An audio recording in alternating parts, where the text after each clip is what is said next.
Alrighty. Music's a bit of a vibe. Yeah, I dig that. Ladies and gentlemen, welcome to what is episode 1 of the Will Berkman Variety Podcast. That was the music in a can that we're going to use as a title track. And today I'm joined by my friend Loko McDonald.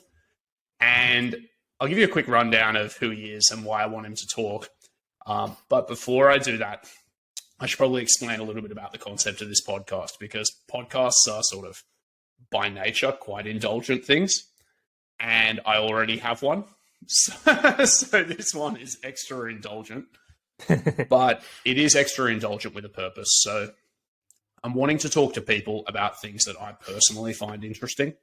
But I'm hoping in doing so, I can get people's sort of unique insights or the things that they've gotten from their unique experiences and give you stuff that might be either enriching to you or help you in the things that you do as well. So Loko is here because I want to talk about something that's dear to my heart, which is music. So Loko is a professional musician from Sydney, Australia. He has toured as a saxophonist with Gordy. Is it Gordy or Geordie? Yeah, Gordy. Gordy. And Pliny. But he's also the lead guitarist in the prog metal band Introspect, who've just released their EP Midnight Sun. And he's also a music teacher by day. And today I want to sort of talk about concepts of being a musician, talk about concepts of artistry, and talk about music education and its place for our youth and for society. So, Loko, thanks so much for joining me at 11:56 on a Friday. I've just thanks so much. Just admitted to you off air that I'm drinking a cider. Yeah, it's fine. I was going to ask as well, can we swear on this or not? Yeah, absolutely. Go nuts. Oh, cool.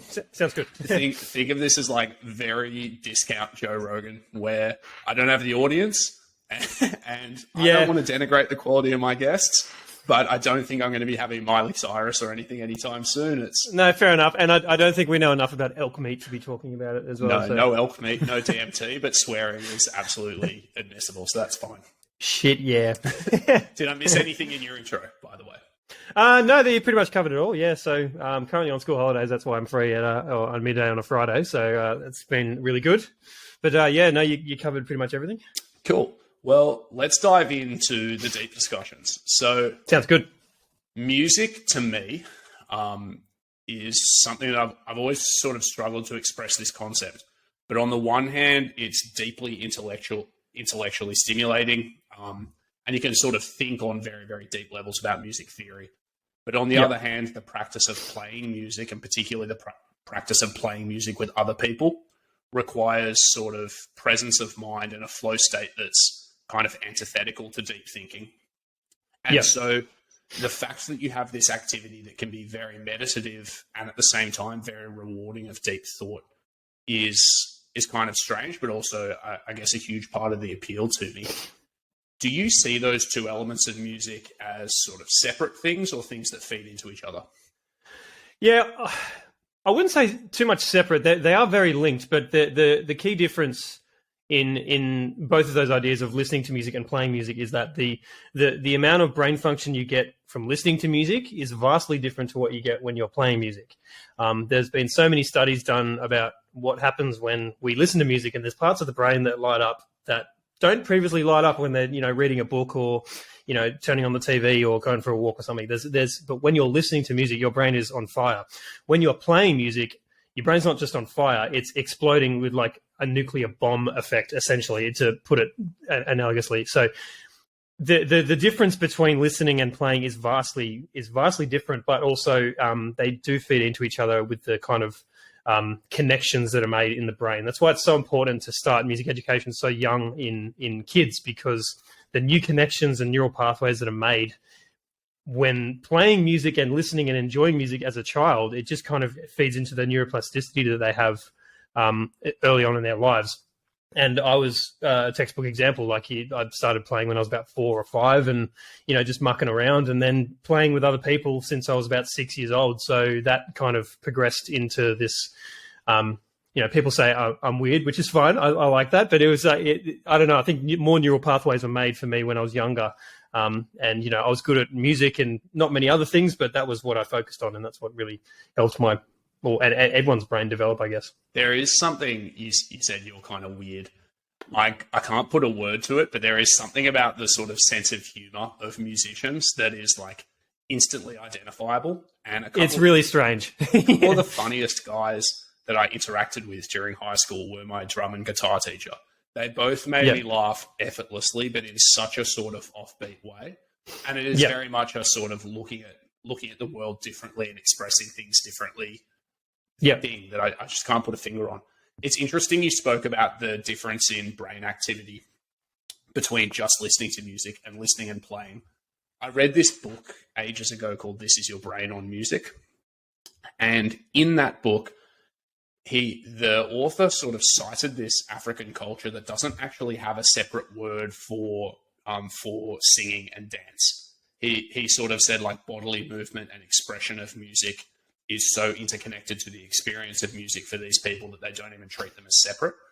Yeah, and I was listening to it and I was thinking how I have this compulsion where particularly when I'm thinking about drums, where if I listen to a song, I can't help but be tapping my fingers and my feet and trying to interact with it. And I also had like a couple of very embarrassing moments as a teenager when I was first learning guitar, where I'd be listening to music and thinking about guitar and I'd be literally air guitaring along. And then I'd open my eyes and look up and there'd be kids looking at me and laughing. Yeah. Because I, Oh, that happened to me. That happened to me all the time as a kid because I discovered very young that I had perfect pitch, and it was a very eye-opening moment. Whenever I listened to music, I'd just be analyzing it, doing all this weird stuff, and it kind of looked like I had some kind of issue. But I was just doing this and enjoying it, and yes, same thing, like totally. Given that you've mentioned perfect pitch, could you explain what perfect pitch is and relative pitch is, and why either or both could be important? So we'll start with relative pitch is being able to identify patterns in notes. So you're given like a tonic note and I play a couple of notes above that, you could identify that is a, I don't know, perfect fourth or a perfect fifth. And being able to figure out roughly what exactly the intervals are in between those notes. I might have defined that wrong, but that's pretty much what I understand it to be. But perfect pitch is being able to pull out notes just from being told what note to sing. So if you ask me to sing a G, I'd be able to sing a G, but someone with relative pitch may not be able to do that. They might be able to get close, but they won't be able to do it specifically. So how it's important, like for me, growing up, I listened to really complex music, like progressive metal. That's why I'm in a progressive metal band now. So one example is Dream Theater. And I loved it so much when I discovered I had this gift, I'll say, because immediately I'd listen to it and I couldn't figure out what was going on straight away. I'd have to keep listening to it, and eventually I'd figure it out. But that's what made it really interesting for me to listen to. Whereas I listened to some pop music and straight away I'd be like, oh, this is the same as what I heard last week. It's just a different key and it's a similar chord progression. So that was not really that fulfilling to me. Don't get me wrong, I love all genres of music, but there's ones that I do gravitate towards because of the complexity and all the layers that you find in it. And I think it's been a bit of a blessing and a curse, but there's also this theory that like it's not really perfect pitch, it's more pitch memory. Like I've got a really bizarrely good memory for some things, but not others. And we don't come out of the womb knowing what A at 440 is. It's just something that's kind of wired into our brain. Like you just know exactly what the patterns are in Western art music. Like if you give me some microtones from Turkey, I probably won't be able to identify the actual note names, or say India, for example. But in Western art music, it's just like this defined set of pitches that have developed over time. So I think it's important to kind of acknowledge the fact that yes, it's mostly considered a gift, but it's more or less it's like a memory device almost. I'm going to express the music theory really, really badly. Go for it. So one of the things that makes music sort of academically rewarding is when you study melody and harmony and and how, say, a scale works in general. Yep. Music's all made up of very repetitive patterns. Yeah. And so for me, I found learning music theory a lot easier when I had a guitar, because guitars are by nature graphical. You can visually see the relationship between notes really easily, and a fretboard is subdivided such that you can move up and down. Yeah, it's all chromatic. Yeah, exactly. Yeah. And that also meant the idea of transposition is easier. So you can move something from one key to another. Loko, we are in the key of fret 3. well, exactly. So Loko was talking about this concept of relative pitch. So relative pitch is basically being able to gauge the distance between notes, because it's the distance between notes that's sort of harmonically important. And for me, guitar made seeing that and really understanding it much easier. Where I was going to express music theory badly, this is where the listenership's just going to go to zero. So a way that I sort of express the concept of a key to a lot of people is if you imagine that you had a length of chain, right? And, you know, it goes off into the distance. You've got lots of different links. And you walked along those links and you painted some of them a different color. So you painted the first one red, then you skipped one, then you painted that one red, then you skipped one, then you painted one red, then you painted the next one red, and so on, in a pattern that repeated every 12 links, right? Yep. That is exactly what you are doing when you create a scale. There are 12 semitones in an octave, which is what we use in Western music, and we use specific notes within those 12, and that is a key. And there's a home note, but it is that repeating sequence that sort of is a scale.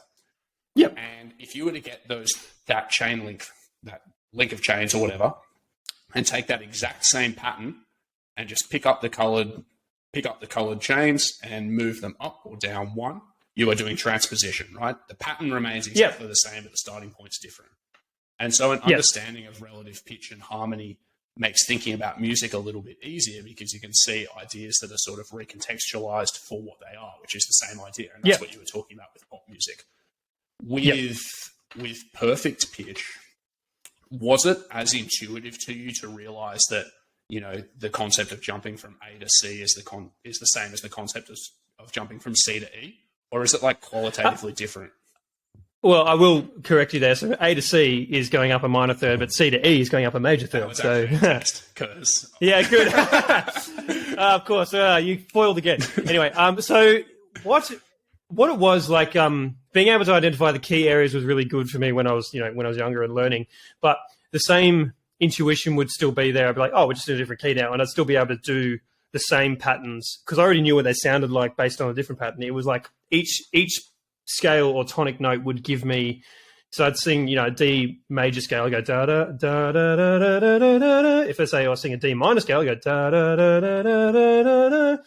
So being able to do that, but then if someone said I was singing an E flat major scale, I go da da da da da da da. Like I'd already knew the sound of it rather than thinking about the intervals, which is interesting because when I was in uni, we did a course called oh geez, I've forgotten it. I was just on the tip of my tongue. What was it called? Oral perception. That's it. Okay. So oral perception was a course based on, it was oral perception 1, 2, and 3, 4, and it will go over 2 years. So oral perception 1, you're starting out with basic intervals, identifying rhythms, singing, and we'd have to use solfa. So do, re, mi, fa, sol, la, ti, do.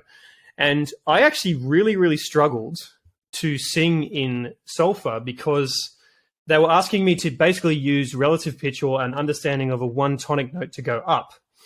And I couldn't really do that because I was like, I already know what this sounds like. I can sing it to you just using a neutral syllable. I could go da da da da da da da da.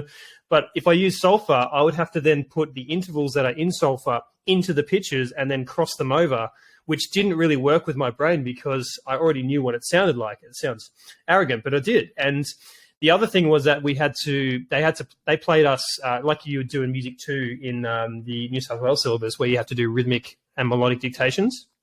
So they would play us a complex melody and we had to transcribe it, which was great. I could do that pretty easily. But then what they'd ask us to do to make sure that we got the marks for our course was write annotations and say how we did it.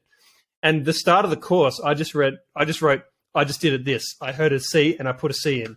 And all the other ones were like, I heard a C jumping from the tonic and then it went back down to minor third. And I was like, but I already know I can do that. Like, why are you asking me to do that? And I actually didn't do that well. But then I kind of understood what they were asking me to do in the second part of the course, where I started to, let go of that kind of grandiose sense of myself I had and be a little bit more open to understanding what they wanted me to do, which was, try and think of the bigger picture rather than just being like, I can do this already.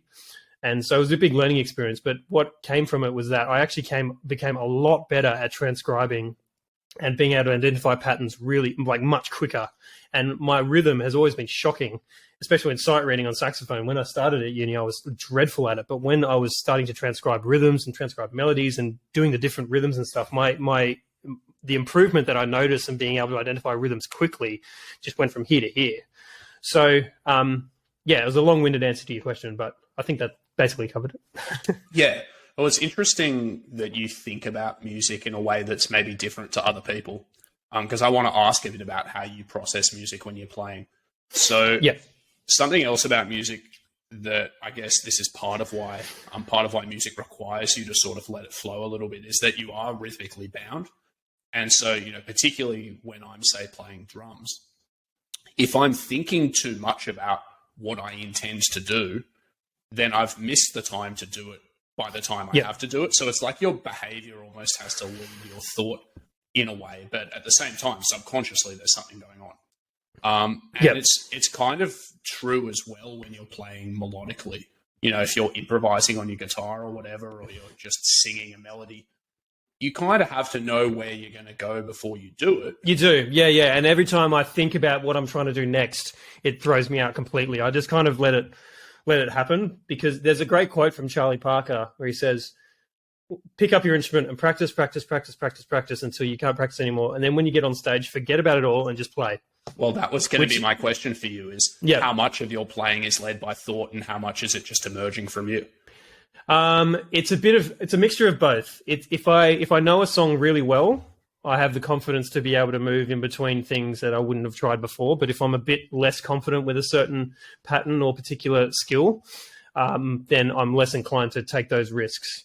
But I suppose it comes down to the understanding that I have of the song, like intrinsically rather than like extrinsically. I always found it a good exercise to like get a jazz standard or something where there was a set chord progression and really think about my note selection. I'd play terribly, but I would do that and it would force me to try new ideas and sort of familiarize myself with what does it feel like to do X or what is this idea. And then that's almost something in your toolbox you can pull from. But if you don't do that, then you end up stuck in this habit of always doing the same thing. And then it's no longer expressive either. So it's that's right. It's very common amongst musicians to just play the same lick. I do it. I found myself doing it like yesterday when I was trying to write a lead pattern for a new song that I'm working on with Introspect. I was like, I've played this so many times. I need to come up with something else because it was just safety. It was safety, and I knew that it worked, and I just moved the fret, and I was now transposing. So it really made it. It makes it tricky when you've only got that small set of vocabulary. So back to your jazz standard thing that you said, on saxophone I can do that really well, like being able to identify chord progressions and figure out the guide tones, but translating it to guitar has not been that easy for me, even though I know the notes on saxophone. But just it's like learning a new pattern because your fingers are doing that rather than that, and you're trying to learn all the different patterns that you have on the fingerboard. On saxophone I know them off by heart, but trying to build myself up to the same level as I would be on saxophone has been tricky, but I'm still working on it. Well, it's interesting because you are kind of speaking the same musical language whether you play guitar or whether you play saxophone, right? Like the notes are the notes, but your ability to represent it and maybe the comfort with which you can sort of project those ideas is going to be different between the two. Yeah, that's right. And similarly, like come back to what you were saying before about transposition and like being able to identify that, one thing I've always struggled with is that if someone asked me to play a song in a different key, on saxophone, for example, so say Blue Bossa Nova, I'd be able to do it in the regular key, but then as soon as I'd have to transpose it, see, this is where relative pitch is slightly better than perfect pitch in some ways. I mean, I'm not sure if I know of one other person that has perfect pitch that also struggles with this, and he's phenomenal. So what happens is that your brain, you remember the melody in that key, and then when you try and think of the melody in the next key, you actually start doing a couple of backflips because you're not thinking about the patterns between the notes. You're thinking about the sound of the note itself. And when you're trying to hit that sound and it's not working, then you start tripping over yourself. So that's something I've struggled with a lot.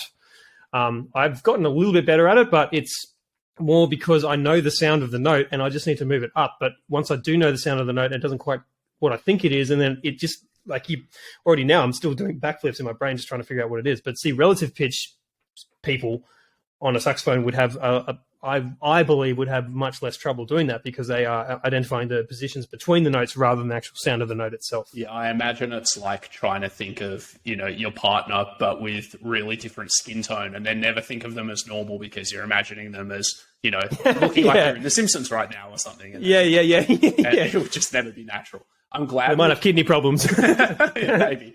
I'm glad we started talking about this idea of writing music and about sort of theory and how ideas emerge for you. Yep. So when you are writing stuff, how much of what you are writing is exploration of a very conscious idea? So like, I want to explore the concept of X, as opposed to you saying like, I have a feeling in my heart that I'm trying to bring out to the world and I'm going to touch my instrument until something sounds right for that. Yeah, it's a bit of both. What we're working on at the moment in Introspect, we're like, because we can't do gigs at the moment, we're just like, well, bugger it, let's just write an album. So we are doing that.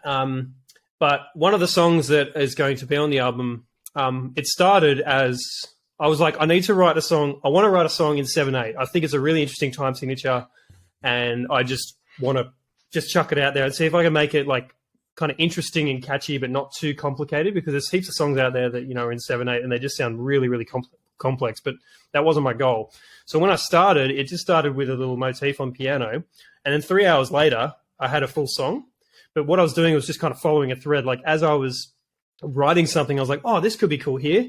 And then I kind of draw that extra thing in and say, oh, actually, what if I try this on guitar? And then everything kind of falls into place. So getting to that point is really, really awesome, but it doesn't always happen that way. Like I get pretty stuck sometimes, but then I just come back to it the next day and then something else pops up because, your brain loses a bit of concentration towards the end of the day. But like, yeah, it's strange. Like I knew for that particular song, I was like, I want to put a song in 7/8. There is a moment where it goes to 4/4, but then it goes back to 7/8. But that was my goal. But for other ones, I'm just like, I really like this chord progression. I'm going to put this in here. Does that work? It kind of does. Let's put something over the top, and then you kind of just follow a thread from that. So I wouldn't say it's more like I'm trying to express something inside me. It's like, I have the tools in my head. I want to do it this way. And it ends up being slightly different towards the end, but I think the goal was still achieved more or less. So the song kind of emerges. It's not something where you had a very concrete idea. It's a dynamic expression of what you think. Pretty much, yeah. And things lend themselves to being like experimented with, where one melody would work here, one melody would work here. There's been a few times where I've been like falling asleep and I've been like, oh, that's a cool melody actually. And then I was like, yeah, I remember that. And I stupidly never record it. And the next morning, sure enough, I forget it. It's like, bugger. So I need to actually get on top of that. See, I used to write a lot more music when I was younger. Now I don't. But when I did, there were a couple of things that would happen. Sometimes I would almost have this moment of inspiration where I could almost hear a song. But then the difficulty was going and creating that. And so I'd have this very concrete idea. I'd start playing, wouldn't get it straight away. Maybe had I had a perfect pitch, it'd be easy. But then a slightly different song would come out, but it was my best guess. Yeah. But that's true. Yeah, that does. I know the feeling too. Like I've always had melodies in my head of songs or things that have happened in my head, and then like just trying to get to that. It's like, how do I actually get to that? Because it's got to sound this particular way. It's only really happened maybe one or two times. One of them with my old band, and then one of them with my current band. So yeah, it's strange. It's like eventually it takes. It's like that meme is just like my life, and then it draws a line, and then it starts doing this, and then it goes into completely different, complete other direction. So that's kind of what happens when you're writing songs. Well, for me anyway. Well, the other thing that happened quite a bit was I would think of an idea, and I'd have like one or two sections, but I always needed one bit more than I'd imagined.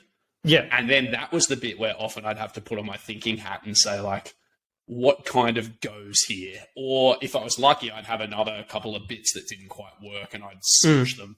But I imagine that when you write collaboratively, because I presume in Introspect, everybody's contributing. Yep. I imagine that when you do that, sorry, the side is really hitting me. I imagine that when you do that, sometimes you almost have other people like responding to your idea. Absolutely. Yeah, absolutely. So what's that and process like for you guys? If you come in with, you go. Oh yeah, sorry. Oh yeah, if I come in, yeah. So so how it started, how our Introspect started was Jamie approached me back in when was it? 2015 or 16, and we started just workshopping some ideas that he had because he was in an old band and it wasn't really working out, and he had a bunch of all these ideas, and we kind of put them together and then jumped in the studio, and then we found Felicity and did some recording there, and that was our first EP. The second one was much more collaborative, but like the second one was, the first one was more Jamie writing and then me arranging. The second one was much more Jamie writing, me writing, and then also collaborating and arranging, and then Flick coming in and doing her vocals as well. And then this one is even more collaborative. Like he would present an idea and say, I like this. I don't think that works there. Let's switch it around or just add an extra layer here. So the songs end up sounding really different to the original demos, but that's kind of part of the process because, you know, some people have ideas that could be better in one section and I might have ideas that might be better in another. So there's not enough that, how do I put this? There's so much I don't know about music, and opening myself up to understanding others and how they hear things is a really good way of collaborating, because like you get tunnel vision sometimes when you're writing and you're just like, oh man, I just can't get this section right. And then someone goes, oh, why don't you try this? And it's just like, how on earth, I just pulled my headphones out. Oops, it's too passionate. How on earth did I not see that? That's so simple. So it's really good learning about the writing process and collaborating, because things always end up changing, some for the better, some for the worse, but then you make it work on arrangement and composition that way, I guess. So it's interesting to hear you talk about that, because the next thing I wanted to ask is about writing music that makes people feel something in general. So I was at your EP launch, and it was really cool. I was standing in the audience, and there was a few hundred people there. And there were all of these people singing along and obviously quite deeply moved by the music that you guys have made. And I imagine that that's an incredibly rewarding feeling, because I played covers to people when they sing along. I'm like, this is sick. But I know that feeling. Yeah, had I created something that touched people that deeply, it would mean a lot more. And I remember you telling me, and I was like, like I've never considered it, because I mean, I am a god awful lyricist. It takes me forever to even come up with the most cliched idea, but my strength is the music. So when people connect with the melodic and the musical side of things, that kind of links into the lyrical side of things, because a lot of the vocal melodies I helped Flick come up with, and then she came up with some as well. So when there's a moment that happens that people connect with, and you see that, and it's like, I put that came out of my brain. That was in here. This weird little box of muck up here has just projected that into someone else. So that's a really amazing feeling. I will absolutely agree with that. And I think it's going to be even sicker when eventually, I wouldn't say if, I'll say when we play a big festival and then we've got one of those big, whoa, choruses, and then everyone's singing along, and then that's just going to blow my mind. So hopefully that happens. We're holding out hope. Well, it's interesting. Again, when I used to write music, I would write with my sister quite a bit. She's a very talented artist in her own right.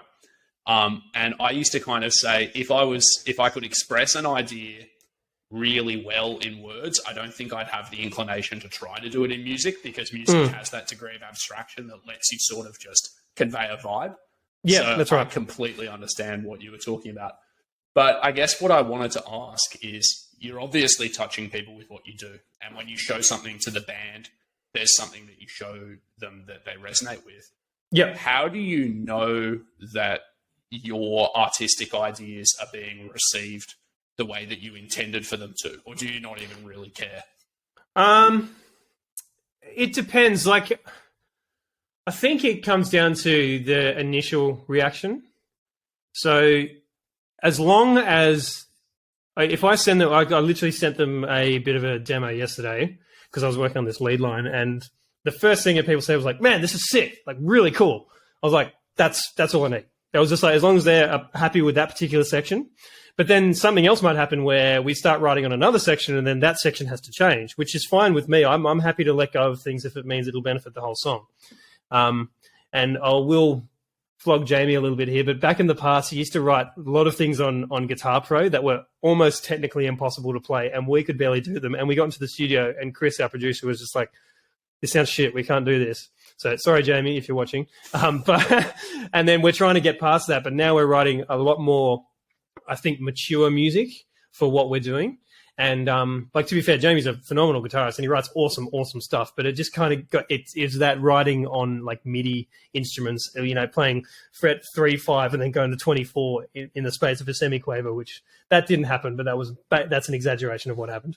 But no, I remember getting the scores for like school musicals sometimes where the drum part was like, a drummer didn't write this. You can tell. Yeah. It's like double kicks and a cymbal tom and snare hit at the same time. It's like 3 things happening at once. And then the conductor's going, "You're doing it wrong," and it's like, "You're doing it wrong." I can't do it wrong. I can't do it. Yeah.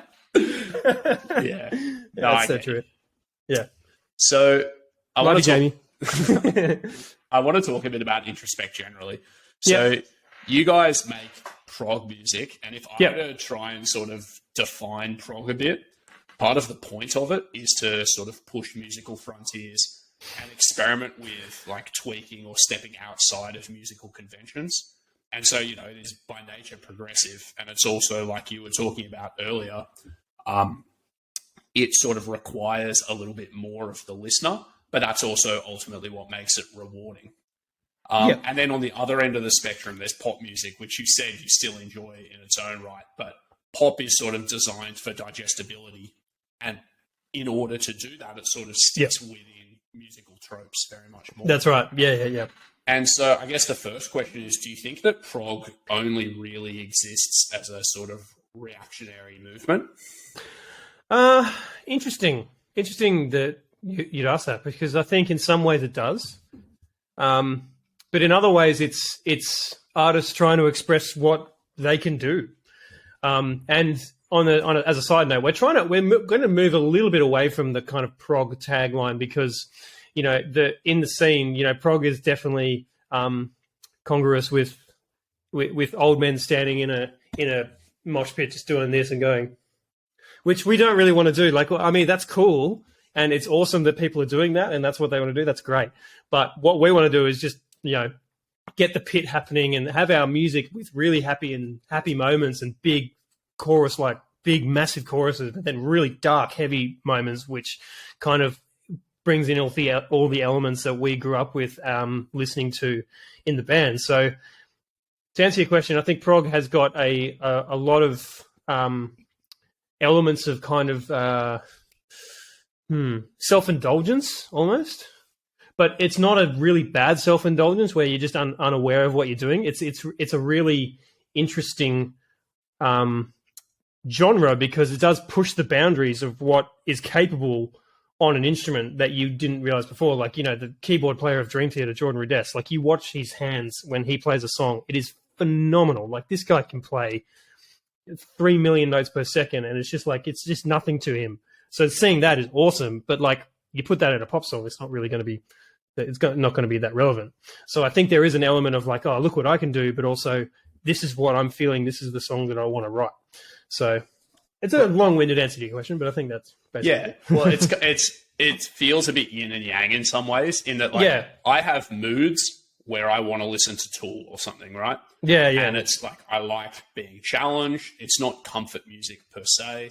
Yeah. But it's deeply engaging and it's rewarding and interesting. Mm-hmm. And then there are times when I want to listen to, you know, Katy Perry. Yeah. Most days. Yeah. What a banger. I love Katy Perry. Well, that's the thing is, you know, you can sing along easily, you know where you're going, and it's exactly like rewatching a television show you've already watched. You still get feelings of comfort and stuff. But I don't think I would appreciate one without the other.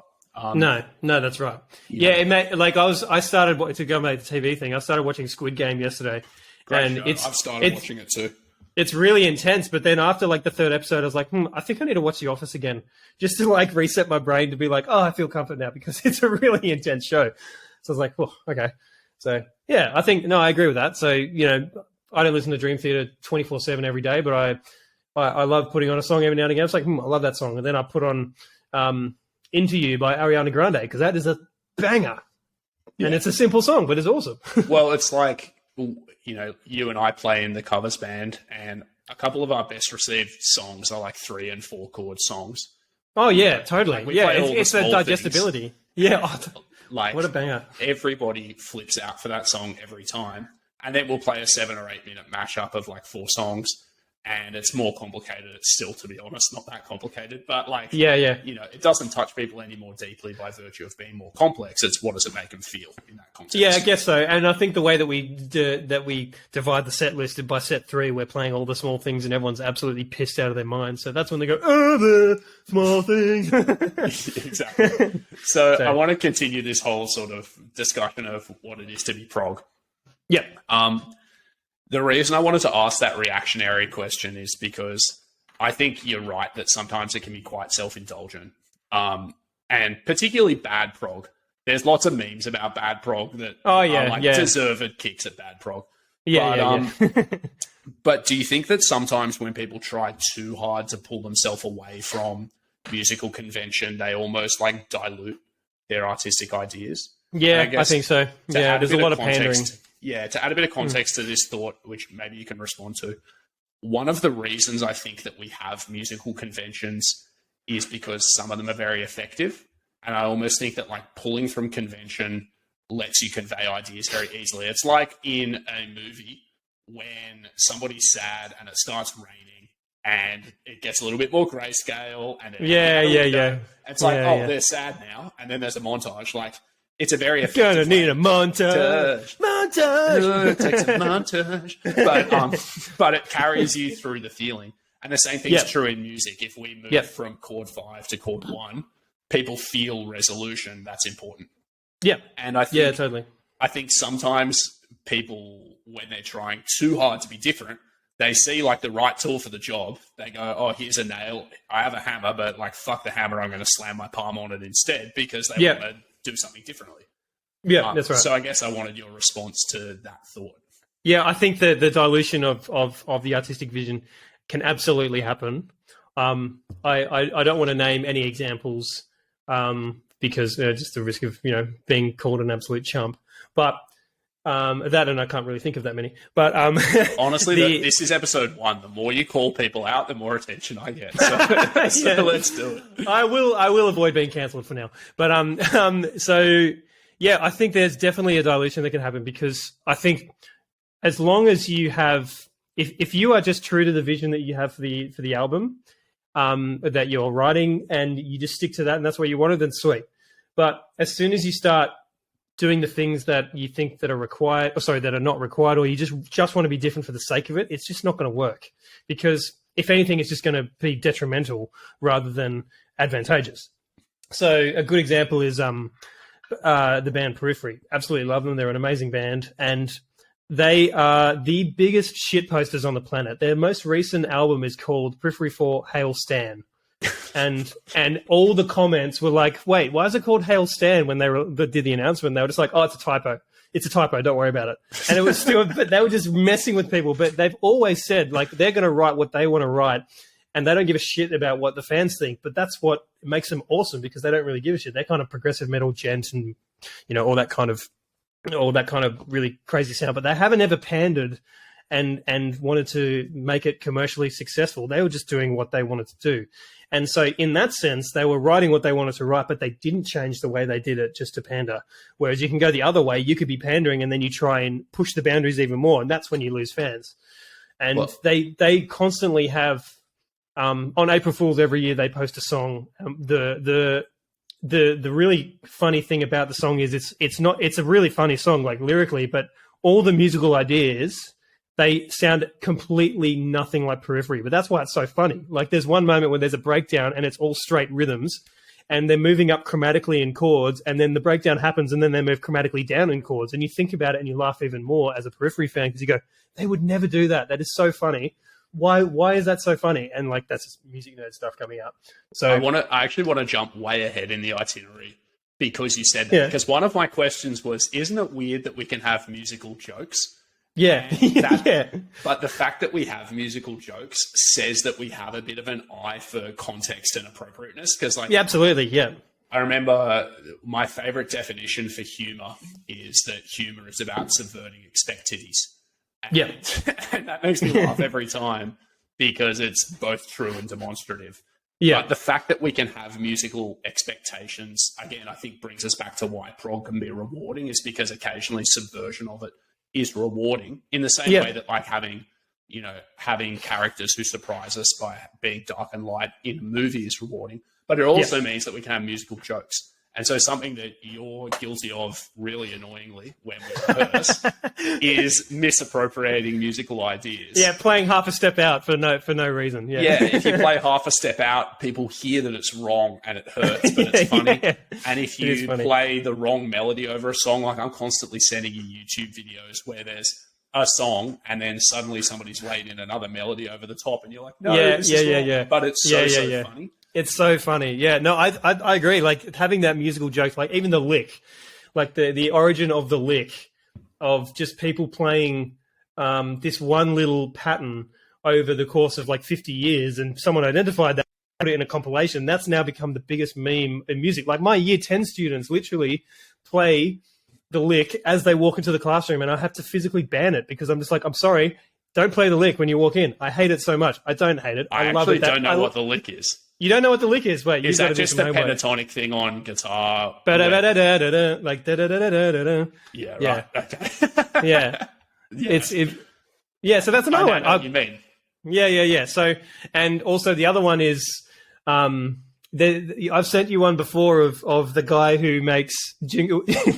I'm just laughing thinking about it. Jingle bells, but I failed music theory because of it. Yeah. That is still one of the funniest videos that I've seen, just because it took me so far by the surprise. And I was like, none of that makes sense. And looking at that as a music nerd, I'm just like, what? That none of that makes sense, but it's so funny because it's musical Rick and Morty. It is musical Rick and Morty. It is, really hard to explain. Another musical joke that is brilliant is I saw Bill Bailey, the comedian, live. Yeah, he does a lot of music. He's really good, and he did "Happy Birthday," but he just put it in a minor key. Yeah, I've seen that. Intervals. It's screamingly funny because you listen to it, and obviously you've got the context of "Happy Birthday." You're like, this is a celebration. Loko's 28. And instead, you hear this mournful dirge. Yeah. And it's so funny. But again, the fact that we can have that speaks to convention and expectation. That's right. Yeah. And I can frequently try and put the Simpsons theme in the ending solos of Baker Street. When we play our set live, when I'm playing Baker Street, and it's like, why'd you do that? That's stupid, but also it's pretty funny. But in the right context, it's also delightful, right? Yeah. Because you go, I know that melody. Yeah, and the fact that we have such a fast recognition for musical ideas is crazy. So again, in this Your Brain on Music book, it points out how remarkable it is that you just sung the Simpsons theme, right? And we, as humans, we have this innate ability to hear that and go, oh, that's the Simpsons theme. When in reality, you would expect that when we perceive the Simpsons theme, if we didn't have some concept of what music is, we would see the Simpsons theme as this sort of holistic smush of all the instruments that play and everything together always, and that we wouldn't recognize it out of context. I doubt your dog hears you sing a melody and then pick up your guitar and then play the melody and go, oh, he's doing the same thing. He sees two separate things entirely. It's really weird that we have this connection to music. Yeah, I agree with that. Yeah, so, it's like I was just thinking of the scene in The Office with Pavlov's dog. I actually haven't seen it. That's a really good one. But yeah, he plays Jim plays a little sound and then gives Dwight a mint, and then he plays the sound one day and then takes the mint away, and then he's like, so I think. In a really loosely related thing to what you just said, yes, dogs exist and music is a thing. Perfect. Well, tangent. Amazing tangent, but even more amazing segue by me. I want to sort of backtrack a little bit because we were talking about musical jokes and the fact that musical jokes work because we have expectations, and when we subvert them, weird shit happens. And I guess the fact that we have expectations is built off of, in some part, acculturation of music over time. We hear lots and lots of music and lots of musical ideas. And over history, we hear musical ideas develop. And so there are some people who sort of criticize pop music for being derivative and self-referential and all of that. but in some other ways, that's part of what makes it rewarding. And there's this, so you know who Yngwie Malmsteen is, right? Of course, yeah. Hello, everyone, I'm amazing. Check me out. If I play that any faster, you might blow up. Really? I've seen him live. Amazing. Oh my God. So Yngwie Malmsteen, if you don't know who he is a very famous shredding guitarist. So he's a guitar hero, but he's very much like classically inspired. He treats the guitar like a Baroque instrument. So there's absolutely no point in having sustain in your guitar for 99% of his music. He just wants to play very fast notes for very short duration. And buy 28 Ferraris. He's got that much money. Ferraris. He has something like that. Extreme technical proficiency, but very much like exploring classical ideas. And he hates blues music. And he hates blues music because he basically just says it's incestuous and it's bullshit because everybody's just doing the same thing and it cruels musical exploration. But at the same time, kind of the point of blues is that you can actually hear the lineage of blues through players. So, you know, like, say Stevie Ray Vaughan, who is one of my favorite guitarists of all time, is interesting as a guitarist himself, but he would be much less interesting if he wasn't so influenced by Hendrix. But he also plays B.B. King licks and so on, where you hear them and you go, oh, that's something that was really made popular by this other person. And so people are kind of speaking history to you in playing music. And I guess what I wanted to put to you, Loko, was one, just generally, how do you feel about this idea of sort of musical history playing into its artistic significance? And two, how do you sort of take ideas or repurpose ideas from other people in a way that is still authentic or interesting to you? That's a really good question. I think, going for the history one, I think there's absolutely no problem with giving a nod to history. I think music over the years has changed so dramatically, especially in the last 100 years. Like, you know, think about back into, 1921. You know, it springs right to mind. Yeah, that's right. Not that I was there. No, that's right. Think back to what they might have been listening to in 1921. So vastly different, and like the technology has just completely changed the game. And I think there's absolutely no problem with quoting musical history. I think Stevie Ray Vaughan copying Hendrix is more of an homage rather than a direct copy. Obviously, if he was doing exactly the same thing, that would be a bit of a problem. But I think the way that he shaped it is very authentic to himself, because he was iconic. Like he was and I love Stevie Ray Vaughan as well, but even more so, I love John Mayer, who is basically a Stevie Ray Vaughan incarnate.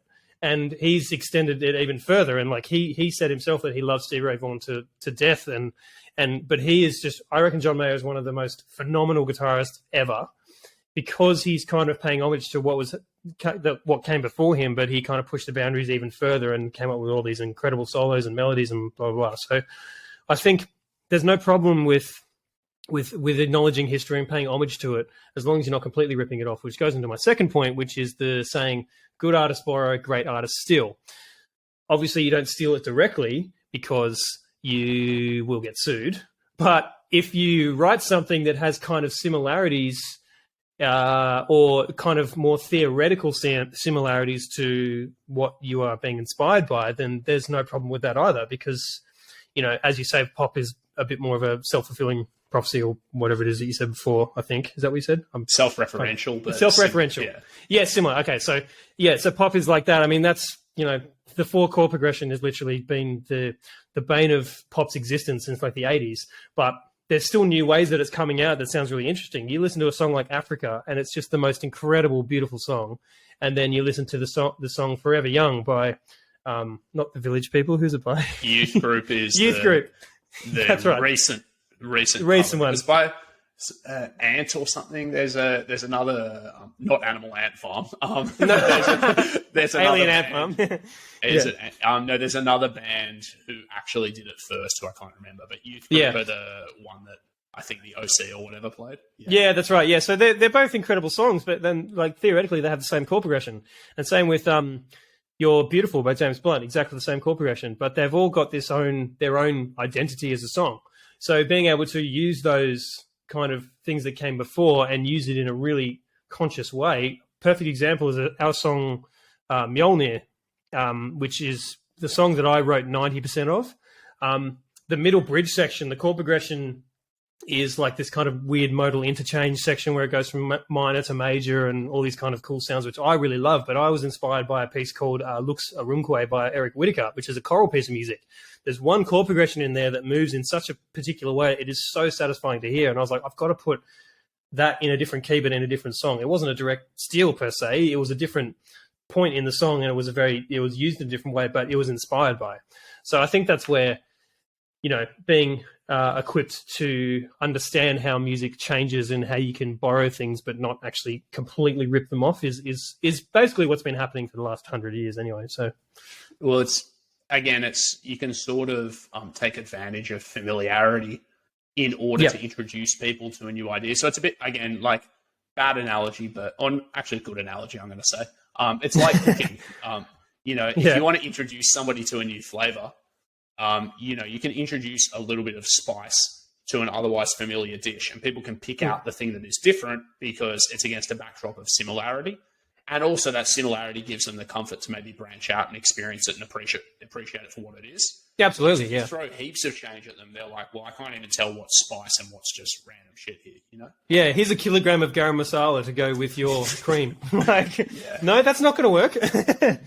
So another thing, this isn't in the itinerary, but you talking about that choral piece of music and about satisfying chord progressions made me think there are how sort of context-driven our appreciation of music is, which is to say that for me, there are certain songs or certain albums and things where like I first experienced them at specific times in my life or specific places.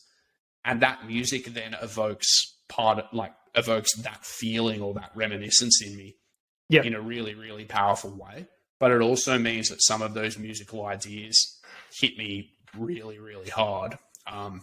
And an example is there's an album, which is an amazing album, but there's a song within it called Transatlanticism by Death Cab for Cutie. Yes, beautiful song. Beautiful song. And that I Need You So Much Closer chord progression underneath it, that musical idea to me, because that song hits me so hard for all of these reminiscent reasons, that musical idea, whenever I hear it elsewhere as well, because it's not that uncommon, it slams me.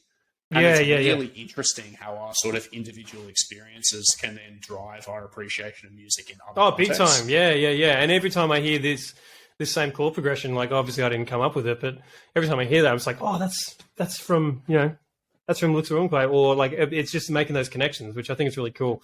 Going back to what we very first were saying about how when you listen to music, your brain is just doing backflips. So I think it's a really cool thing. And yeah, I love Transatlanticism. It's such a good song. When the guitar slide comes in,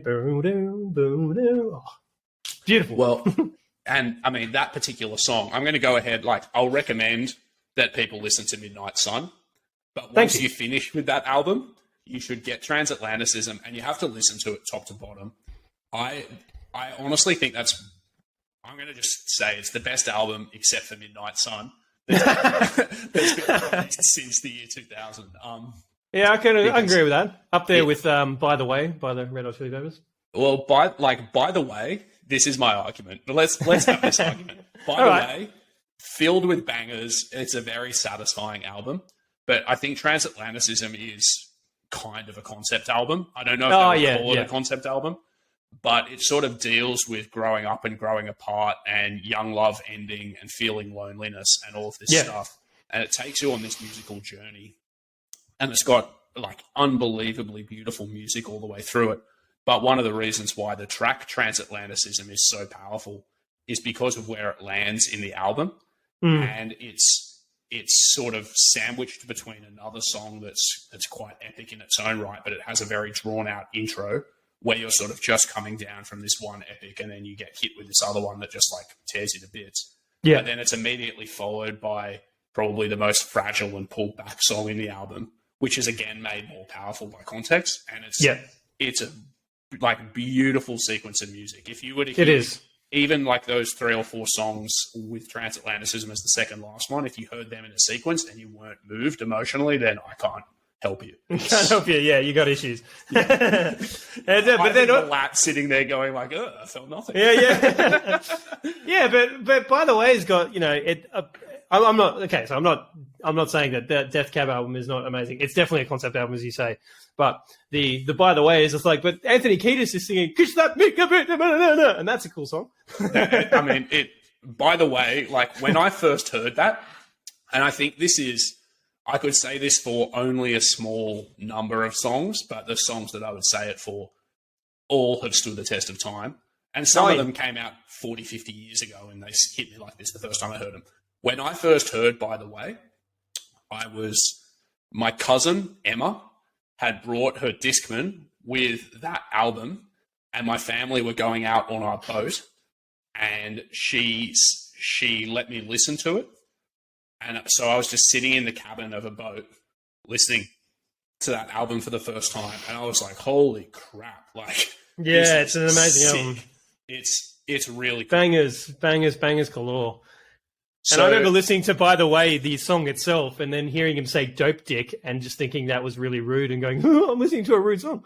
And then I listened to Universally Speaking, and I was like, wow, this is an amazing song. It's funny, like feeling that music is transgressive. I remember when I would have been about 10 when they first started bringing out like R-rated music albums. So I remember you couldn't buy the Eminem show. Yeah. I tried and I couldn't. So one of my mates had the Eminem show because his parents just bought it for him. And I was too embarrassed to ask mine because I was like, it must be naughty for me to ask. Yeah.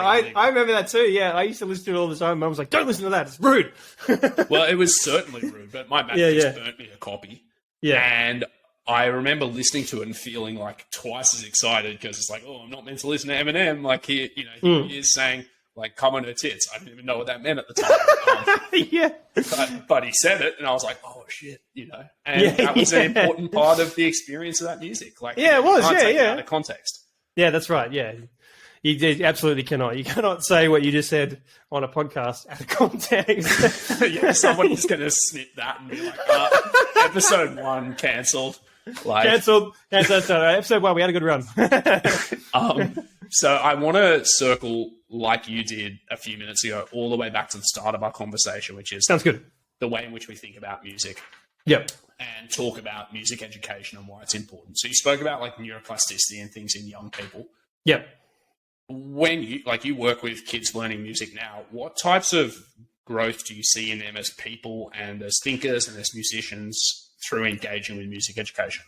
There's a lot. There's the benefits of the benefits far outweigh the detriments, I guess. The risk. Yeah, the risk. Like, no. What the fuck are you doing in your classroom? Bro? Yeah. All these kids are coming out with guitar-related injuries. Like, oh, no, no. The benefits of them learning music far outweigh the detriments. Now, what I mean by that is like, the music is for young kids especially. It's social. It's interactive. It is it's movement. It's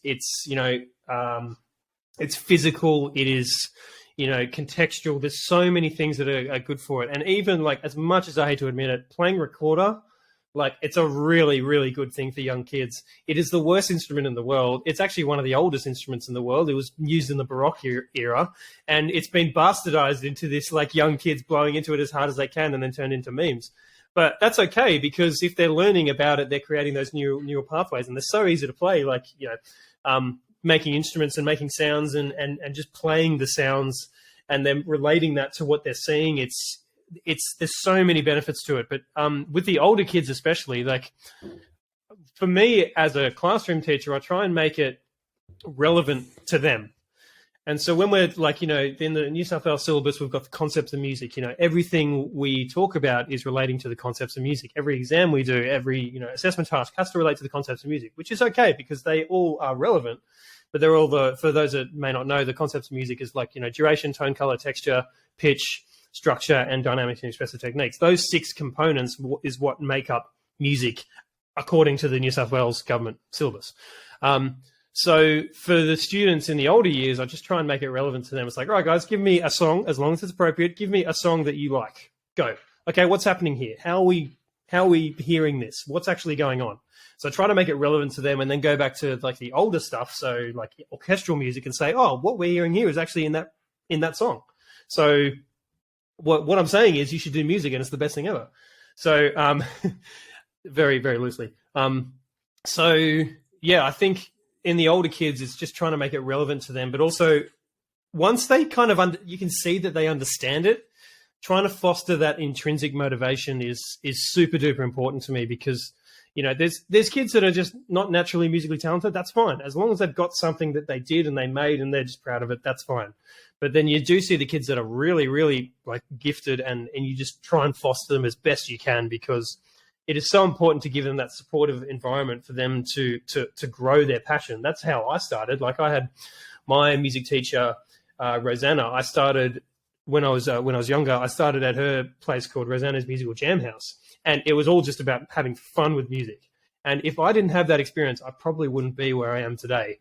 I'm not saying I'm a millionaire and the most successful person ever, but what I mean is I'm incredibly passionate about what I do, and I'm incredibly thankful for what I do because of that positive environment. So every day I'm teaching, I'm just trying to foster that. And I think it sometimes comes through with the stage 4 kids, so year 7 and 8, but you know, I start to notice it much more in the year 9 to 12 for sure. Long-winded answer, but we got there. I think. No, but it's an answer. And when I I am now a personal trainer. I'm not a professional musician. That's probably for the good of the world, to be honest. But you dabble. You've been paid to play gigs before. You're technically professional. Yeah, that's true. And then they pay me to stop. They actually double my fee. No, I pay you some of my allowance to stop.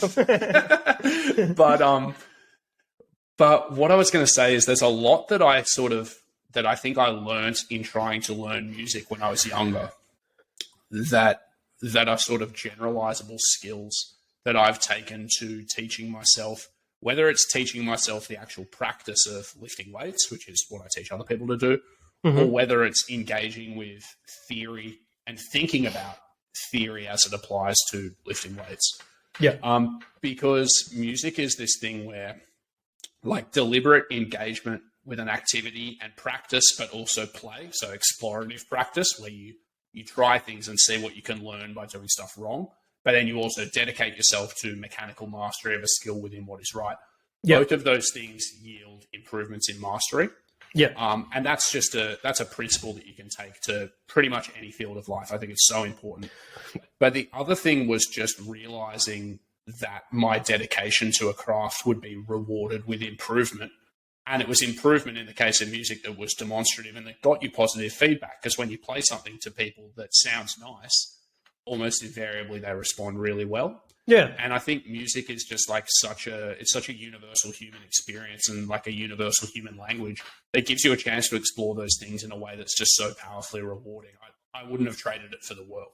Yeah, of course not.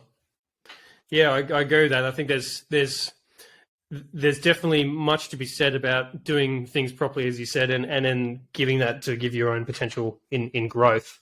I think, by not, making sure you lift your chest up when you're doing bench presses or whatever.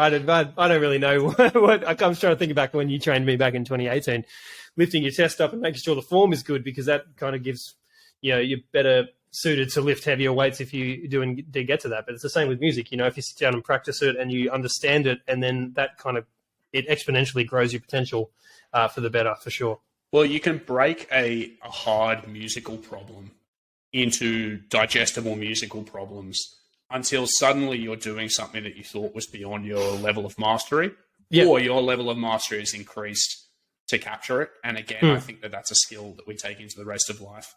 But Absolutely. I guess the other thing is, for me, learning music theory sort of asked me to sometimes look at the same problem with lots of different sets of tools to come to solutions. And I think that, we think of creative thinking as being like you have to invent something new to be creative. But oftentimes the most creative thinking is your ability to just look at the same thing or the same problem different ways. And again, I think music just is such a helpful way of teaching that. And people who develop really good sort of musical skills and music learning skills just become so capable at learning other things because they just go in this constant cycle of, I try hard, I get better, I'm rewarded. If I can't solve a problem this way, I've got to try another one until I can.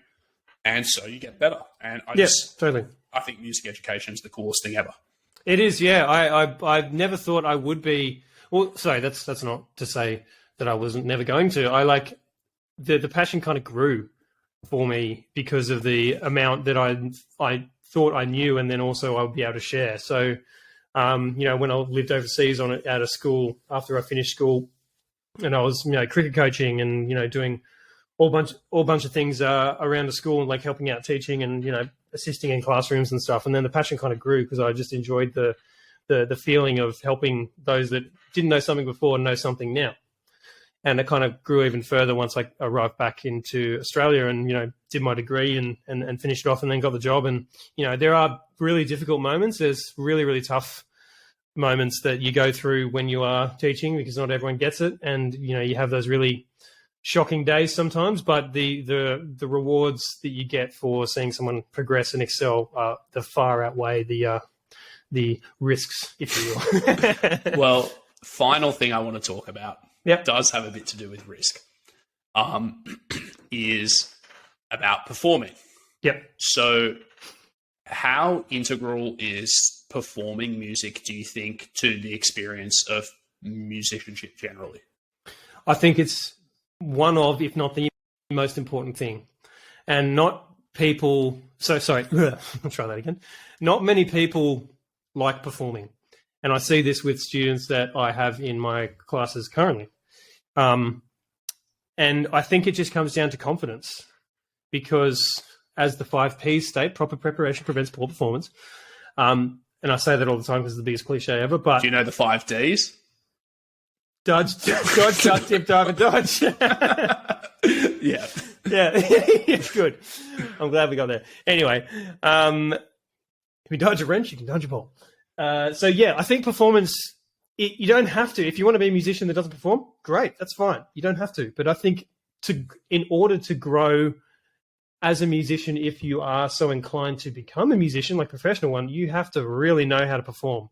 Because the ability of someone to perform and make an audience feel like they are in control is actually a really, really high skill. If you go to a performance and you like immediately, if the performer on stage doesn't know what they're doing or they're kind of making it up as they go, not like jazz, but if you can, there's something in like, it's really, really, what's the word I'm looking for? Intangible. It's really intangible. When someone's not in control of their performance, it makes the audience really, really uncomfortable. And I've experienced this a few times. When I was at uni, like there was a few performances of someone who hadn't prepared as well. And, they just packed through it. They played the first line and then they stopped and then they were just kind of staring at us. And we were just like we were cringing so hard because we were just like, oh my God, what's going on? But the performance aspect is so important for development because it gives you that confidence. And, who cares if you mess up? The part of learning is that you fail and then you try again. I said this to Jamie this morning, with our old writing of demos, it used to take us, 2 or 3 days to finish one song. On Tuesday, he COVID safely came over and he got a travel permit and everything, so don't sue me. He came over and we worked on demos and we got 4 done in one day because we had practiced and performed and rehearsed, and that's writing demos in a bedroom. But when we play them live, it's like, well, what can we do next time to make this better? So for me, I think performing is incredibly important. It's not for everyone. If you don't want to perform, you don't have to, but in order to excel and grow as a musician, you absolutely have to perform for sure. Well, even if it's to your mum and dad. Add a couple of my non-professional musician thoughts to it, which is true. You are a professional musician. Stop fanning yourself out. Wow. So I spoke before about how music sort of takes like this sort of flow statey thing where you can't really be thinking, but at the same time, it's deeply communicative. Like when you and I are playing in the band and I'm playing I'm playing a drum line, I can give you musical cues about where the song is going, and likewise with your guitar to me. So you and I are talking to each other without words at a speed faster than we can maybe express words, but in a way where we have a mutual understanding. Yeah. And the same thing is actually happening between not just you and I, but the audience and the band as a collective. In some ways, the individuals within a band, particularly when you're soloing or something, when you're really communicating to the audience. And so that's right. You almost lose part of the essence of music if you don't get the chance to also express to others,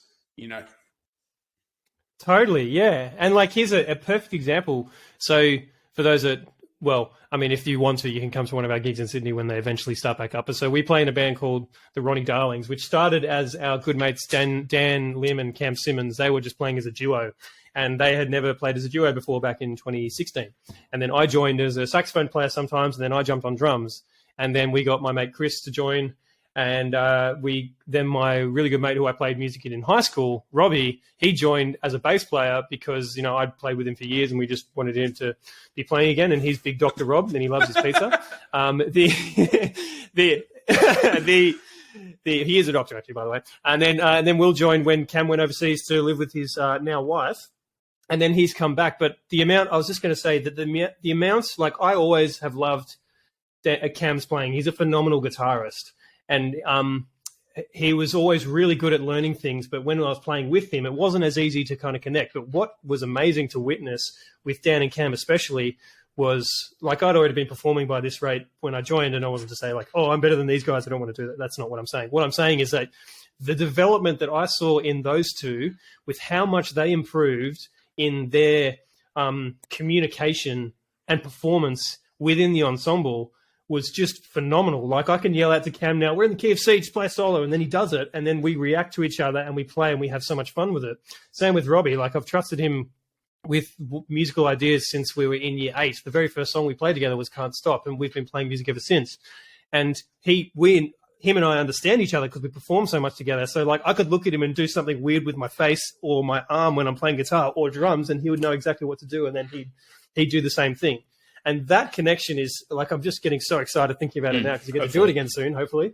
Like, that is so, so incredible to see. And especially a big shout out to Dan and Cam, because the amount, like, they are not just guitarists anymore. They are musicians. Like, they are awesome. And the growth that I've seen in those guys, and Robbie and you, is brilliant. And it's just a testament to how important performance is. He's the vocalist in the band.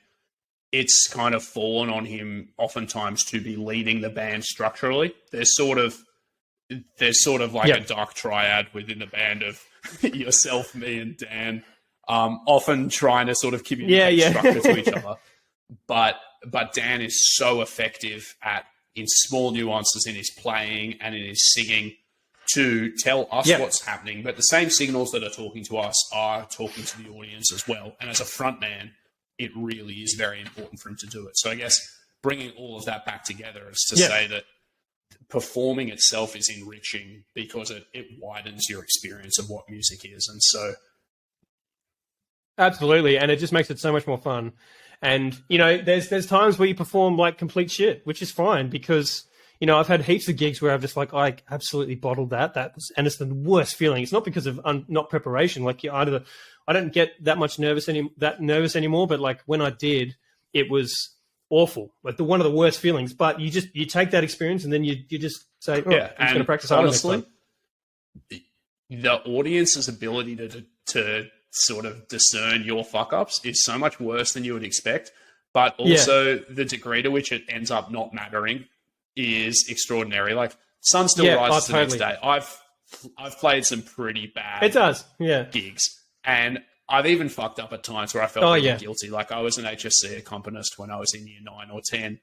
And there was a guy who played a saxophone song. Actually, you might know it, called Snakes. And I think it's in 7/8. It's quite a challenge. Rings a bell. Alto saxophone tune. And I just fucked it. I completely dropped it in the middle of a solo section for him. I was playing drums. And everybody held it together. I picked it back up. But I materially worsened his performance in his HSC. I felt awful. 5 minutes later, no one remembered. And certainly now, I think about it, obviously I still remember. but Vietnam flashbacks. Really hurt anybody in the end. And again, having gone through that experience and being actually it was okay. We played another 4 songs or whatever, 3 songs.